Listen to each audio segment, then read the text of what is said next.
I never really paid much attention to my new neighbor when I first moved into the quaint suburban neighborhood. She lived in the small house next to mine, hidden beneath a canopy of ancient, overgrown trees that cast eerie shadows even in the midday sun. It wasn't until the first night that I truly noticed something was off. The night was still, the air heavy with an oppressive silence. My curtains rustled softly in the breeze as I lay in bed, struggling to sleep. That's when I heard it, an eerie, mournful melody that sent shivers down my spine. It was the sound of a violin, its strings being played with an otherworldly precision. I glanced out my bedroom window and saw her, my neighbor, standing in her dimly lit living room. Her silhouette was illuminated by the faint glow of candles scattered throughout the room, casting strange, dancing shadows on the walls. She swayed as she played the violin, her eyes closed in what seemed like a trance. But what was truly unsettling was her pale, almost translucent skin and her long, bony fingers that moved with an unnatural grace. As the haunting melody continued, I couldn't tear my gaze away from her. Her face seemed to change with each note, contorting into grotesque shapes, and her eyes seemed to burn with an unnatural intensity. It was as if the music was pulling something out of her, something malevolent. I tried to dismiss it as a strange late-night hobby, but the music continued night after night, growing louder and more dissonant with each passing evening. It invaded my dreams, haunting my every waking moment. I couldn't concentrate at work, and my once peaceful life spiraled into paranoia. One evening, curiosity got the better of me. I decided to pay her a visit and politely inquire about the nightly serenades. I approached her front door, my heart pounding in my chest, and hesitated for a moment before knocking. The music abruptly stopped, and the door creaked open, revealing her gaunt face. Her eyes bore into mine, devoid of any emotion. "Can I help you?" she asked, her voice like the whisper of a ghost. I stammered out my question about the music, and her lips curled into a sinister smile. "Oh, the music," she cooed. "It's my way of keeping them away." "Them?" I asked, confused. She leaned in closer, her cold breath chilling my skin. "The things that lurk in the darkness, waiting for a chance to get inside," she whispered. "The music keeps them at bay, but it can't protect you forever." I recoiled in fear and stumbled back from her doorway. As I walked away, I heard the violin start up again, the dissonant notes sending a shiver down my spine. That night, as I lay in bed, I couldn't escape the feeling that something was watching me, something malevolent and hungry. The music played on, louder and more disturbing than ever. I realized that my neighbor wasn't just a creepy recluse.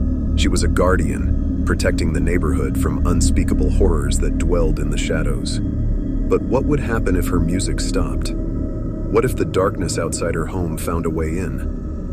I couldn't shake the feeling that I was living next to something far more terrifying than my worst nightmares. And as I lay there, listening to the haunting melody, I couldn't help but wonder if one day the music might fail, and the horrors lurking in the darkness would be unleashed upon us all.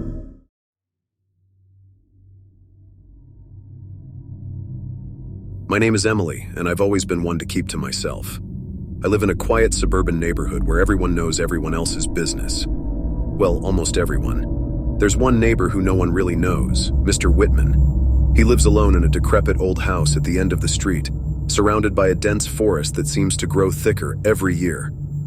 The whispers around town have always been strange when it comes to him, and I've heard my fair share of unsettling stories.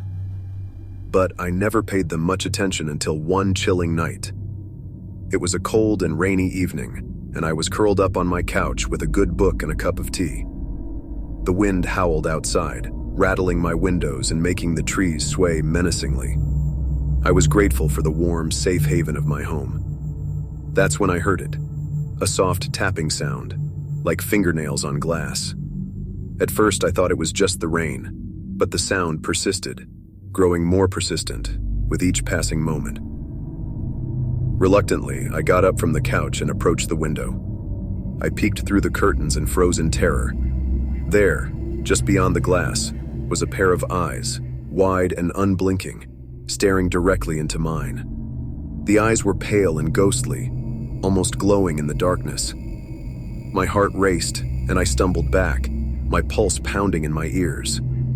I knew it was Mr. Whitman. The man had always been strange, but this was beyond unsettling. I couldn't see the rest of him, just those eerie eyes fixed on me like a predator studying its prey.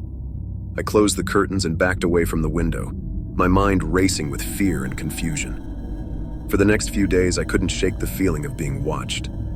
Every time I glanced out my window, I half expected to see those pale eyes staring back at me. I even considered calling the police, but what could I say? My neighbor is watching me? They'd think I was crazy. One evening, unable to bear the paranoia any longer, I decided to confront Mr. Whitman. I waited until the sun had set, then gathered my courage and walked over to his house. The rain had finally stopped, leaving the neighborhood cloaked in an eerie silence. I knocked on his door and it creaked open slowly. The interior was dimly lit, and the air smelled musty and stale. I called out for him, my voice trembling. There was no response, only the distant sound of something scraping against the floor. I cautiously ventured further inside, my footsteps echoing in the empty house. It was then that I noticed the photographs lining the walls. Hundreds of them, all of me. They were pictures taken from various angles and distances, some from inside my house, others from outside. My heart sank as I realized the extent of his obsession. As I moved deeper into the house, I found myself in a room that seemed to be the source of the tapping I had heard earlier. There, in the center of the room, was a large wooden board with a series of photographs pinned to it. The pictures were arranged in a meticulous pattern, forming a timeline of my life. It was as if Mr. Whitman had been documenting my every move for years. I heard a shuffling noise behind me and turned to see Mr. Whitman standing in the doorway, a twisted smile on his face. He was holding a camera, and his eyes were fixed on me with a manic intensity. "I've been watching you, Emily," he whispered, his voice sending chills down my spine. "I've been watching you for a very long time." I stumbled backward, my heart racing as I realized the true extent of the horror I had uncovered. I had to get out of there. I turned and ran for the door, but Mr. Whitman was faster. He lunged at me, camera in hand, and I screamed as the flash went off, blinding me momentarily. I managed to break free and sprinted out of the house, not looking back until I reached the safety of my own home. I called the police, and they arrested Mr. Whitman, uncovering a hidden chamber in his house filled with countless photographs and notes detailing my life. As I sat in the police station, shaken and traumatized, I couldn't help but wonder how long he had been watching me, and what other dark secrets lay hidden in the heart of our quiet suburban neighborhood. The experience left me scarred, a constant reminder that sometimes the scariest horrors are the ones living right next door, unseen and unnoticed until it's too late.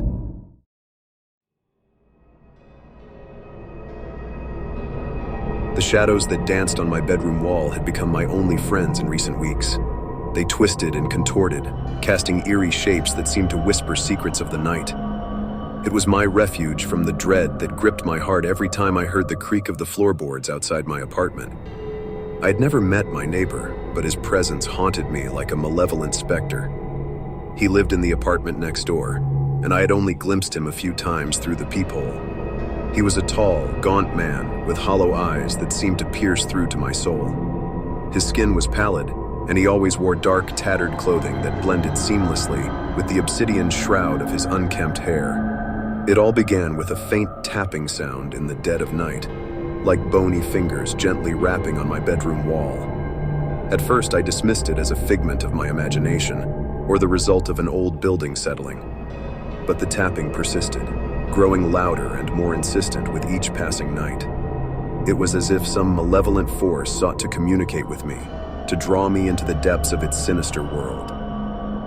One moonless night, curiosity got the better of me. I pressed my ear against the wall, listening intently. The tapping was rhythmic, like a morbid lullaby, and I could swear I heard faint whispers in the wind that carried the words, "Come closer, my dear." Fear gripped me, and I recoiled from the wall. The shadows on my bedroom wall seemed to writhe with anticipation. I knew I had to learn more about my enigmatic neighbor, to uncover the source of my unease. The following evening, I feigned a casual encounter in the hallway, timing my exit to coincide with his. As I locked my door, he emerged from his apartment, a macabre grin stretching across his face. His teeth were yellowed and crooked, like the gnarled branches of a cursed tree.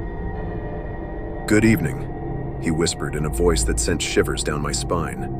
I nodded, my heart racing, and replied, "Hello?" Our brief exchange sent me into a state of heightened paranoia. Every time I left or returned to my apartment, I felt his eyes boring into my back, his malevolent presence like a heavy cloak suffocating me. One night, I decided to confront him directly. Armed with a newfound determination, I knocked on his door, my trembling hand making an echoing thud. The door swung open slowly, revealing the dimly lit interior of his apartment. The air was thick with the smell of decay, and a chill seeped into my bones. He stood before me, his eyes gleaming with a wicked amusement. "What do you want, my dear?" he asked, his voice dripping with malice. I swallowed hard, summoning all my courage. "I want to know what you're doing, what's been happening in this building." He laughed, a sound like broken glass. "You want to know, do you? Very well. Come inside." Against my better judgment, I stepped into his apartment, the darkness enveloping me. The room was cluttered with oddities and curiosities, a collection of antique dolls with vacant stares, ancient books bound in human skin, and bizarre artifacts from distant lands. "Behold, my dear," he whispered, gesturing to a peculiar altar adorned with candles and bones. "I am a collector of souls, a weaver of nightmares. I have watched you for weeks and you are special unlike the others." His words sent a chill through my spine, and I tried to flee, but the door slammed shut, trapping me within the malevolent lair. The candles flickered, casting eerie shadows that danced on the walls.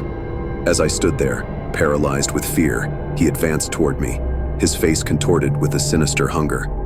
"Prepare yourself," he hissed, "for the horror that awaits, my dear neighbor." And then, the room plunged into darkness, and the nightmares began, as I became yet another victim in his collection of souls.